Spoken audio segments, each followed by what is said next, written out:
L'esclavage a été particulièrement marqué en Haïti et c'est justement là-bas qu'un ancien militaire, aujourd'hui habitant de Champagné, a trouvé l'inspiration pour écrire ce livre.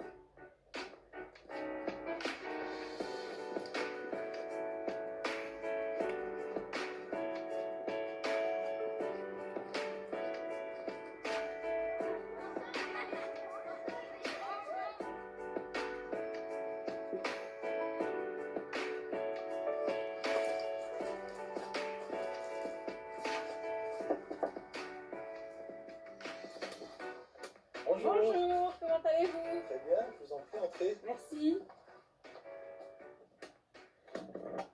De quoi parle ce livre, Le gardien du présent? Le gardien du présent, c'est un livre qui parle de... C'est un parcours initiatique.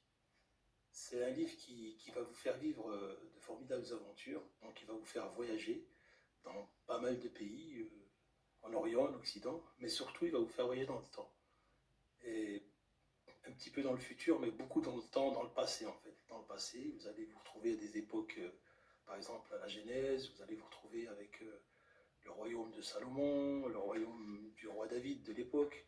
Vous allez vous retrouver à l'époque de Jésus, à l'époque du prophète de l'islam. Donc sous trois formes religieuses différentes? Exactement. Ce livre parle de... En fait, le but principal de ce livre, de par justement son parcours initiatique, c'est de rallier les trois religions monothéistes, les trois grandes religions monothéistes, donc le judaïsme, le christianisme et l'islam. Vous dites, je tiens à remercier Haïti, un pays qui m'a donné toute l'inspiration dont j'avais besoin pour écrire ce livre. C'est vrai, c'est un livre que...